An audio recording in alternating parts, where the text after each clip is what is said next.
Daldalli kaarboonii biyyoonni qabiyyee kaarboonii guddaa qilleensa naannootti gad lakkisan biyyoota guddachaa jiran kan misooma magariisaa misoomsuun baay'inni kaarboonii qilleensa keessa jiru akka hir'atu taasisaniif kaffaltii kaffalamuun daldala taasifamudha. Itoophiyaanis qabeenya bosonaa qabduun sochii kaarboonii qilleensa keessaa hir'isuu keessatti gahee guddaa bahachuu isheetiin galii argamsiisaa turuun ishee yeroo adda addaatti himamaa tureera. Hojii gaggeessaa itti aanaan abbaa taayitaa eegumsa naannoo bulchiinsa magaalaa Finfinnee obbo Waalalliin Dassaaleny Itoophiyaan qilleensa mijataa fi qabeenya bosonaa qabduun galii daldala kaarboonii irraa argachuu maltu argachaa akka hin jirre ibsuun abbaan taayitichaa sadarkaa magaalaa Finfinneetti bosona eegumsi taasifamuufiin dabalata misooma magaalaa magariisaa fi paarkiiwwan magaalaatiin madaala qilleensa naannoo eeguu fi yeroo dheeraa keessatti galii dabalataa argamsiisuuf hojjechaa jirra jedhan.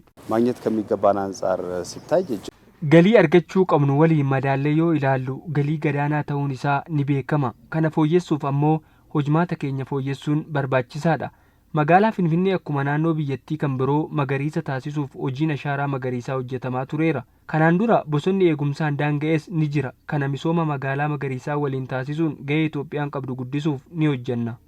Obbo Waalalliin waggoota 4 dura magaalaa Finfinnee keessatti lafti heektaara 9,000 ol ta'u kan bosonaan uwwifamee ture ta'uu himuun sagantaa ashaaraa magariisaatiin uwwisni kun dabaluu dubbataniiru. Muuxannoo raawwii waggaarraa fudhatamuun biqiltoota dhaabaman keessaa dhibbentaan 80 ol ta'an akka qabatan taasifamus ibsaniiru. አዲስ አበባ ከተማ ባለፉት 4 ዓመታት waggoota 4 darban sadarkaa magaalaa Finfinneetti biqiltuuwwan hedduun hirmaannaa uummataa dammaqina qabuun dhaabuun xiyyeeffannoon biqiltuun uwwifamee akka dabalu taasifameera. Muuxannoo waggoota darban irraa fudhachuun biqiloota dhaabaman keessaa dhibbentaa 80 ol ta'an akka qabatan taasisuun danda'ameera.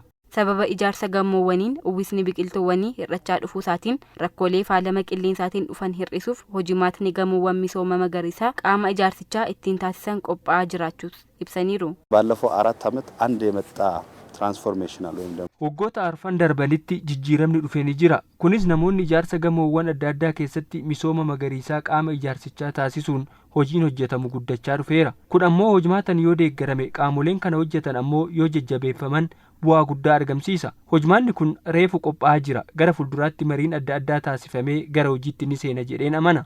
Obbo Waalalliin dabalatan hojimaatni nama dhuunfaarraa kaasee hanga dhaabbataatti muka biqiltuu tokkoof eeyyamaa fi kaffaltiitti kaffalamu hojiirra ooluusaas ibsaniiru. አንድ ዛፍ አንድ ግለሰብ ሊተክለው ይችላል። muka tokko namni dhuunfaa tokko dhaabuu ni danda'a. Erga guddatee booda garuu kan nama sanaa qofa osoo hin taane kan lubbuu qabeeyyii naannoo sana jiran hundaati. Kanaaf yoo muruu barbaade eeyyamsiisetu mura. Yoo murus kaffaltii miidhaa inni qaamolee biraa irratti qabu madaaluu ni kaffala. Abbaan taayitichaa naannoo waajjira isaa keessatti hojiiwwan qonna magaalaa garaa garaa hojjechuun hojjettoota waajjirichaa fayyadamaa taasisaa jiraachuusaas ibseera.